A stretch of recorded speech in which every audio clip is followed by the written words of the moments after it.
si c'est quelque chose que tu aimes et c'est quelque chose que tu veux faire, cherche des formations qui peuvent te permettre justement d'atteindre ce but. Auto-forme-toi aussi, n'attends pas, d'être dans une école pour commencer à voir comment ça fonctionne. Il y a un tas de ressources sur internet, et un tas de logiciels que tu peux apprendre à utiliser et ça, c'est des plus justement pour intégrer, des formations. Du coup, voilà, avoir un bon portfolio, préparer son portfolio et oui et être vraiment sûr de ce que tu veux faire parce que aussi communication, ça peut être très large. Où est-ce que tu veux être dans la communication? Trouver peut-être la chose spécifique qui t'intéresse dans la communication.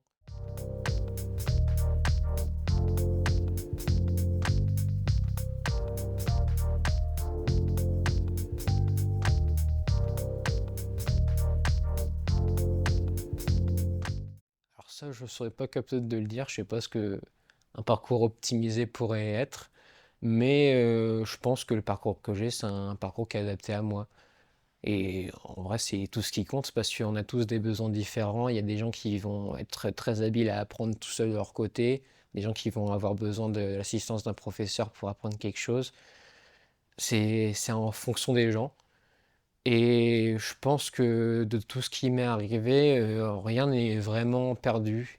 Il n'y a pas vraiment eu de période où j'ai perdu mon temps, parce que même pendant cette année de césure, ça m'a permis de faire un tas de choses.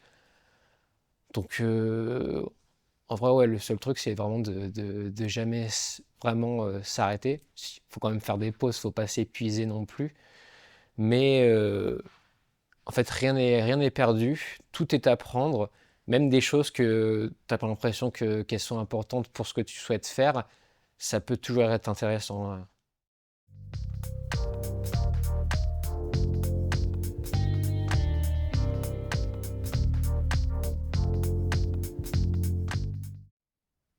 Bah, n'hésite pas. C'est en vrai, on se met des limites à nous-mêmes qui devraient même pas être là. Pourquoi hésiter si c'est ce que tu veux faire, quoi?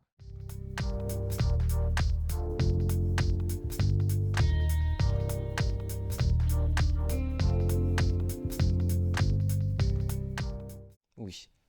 C'est un truc qui est un peu dommage aussi, c'est les difficultés de la recherche de l'alternance. C'est que si t'es pas dans le milieu, tu auras beaucoup plus de difficultés à trouver justement ton alternance que si tu as quelqu'un que tu connais qui est ami avec une personne dans une telle entreprise. C'est très important un réseau.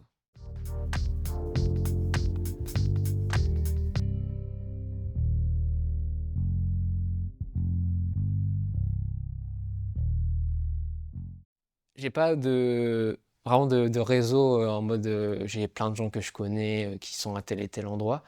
J'ai un réseau bah, justement via LinkedIn. J'ai essayé de faire des posts assez réguliers sur différentes productions pour me donner de la visibilité sur les réseaux sociaux.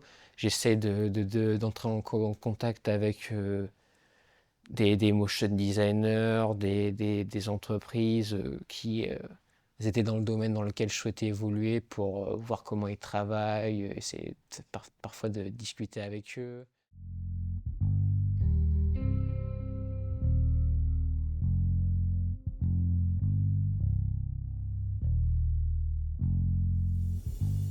Oui, j'ai un site web portfolio que j'ai pu héberger sur WordPress.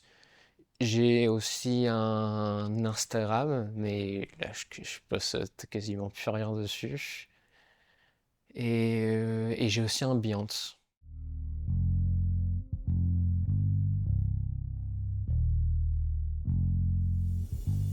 Oui, clairement. Ça le fait pas tout le temps, parce que j'ai l'impression parfois que les recruteurs, ils regardent même pas ton CV avant de te dire oui, on peut avoir un entretien. Mais il y a des moments où ils le font.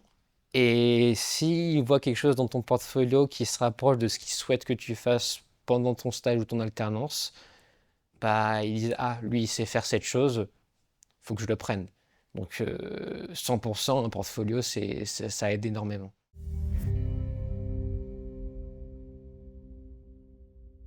Bah, de rien, j'espère que j'ai été clair dans, dans ce que j'ai dit. et que ça a apporté quelque chose à votre projet.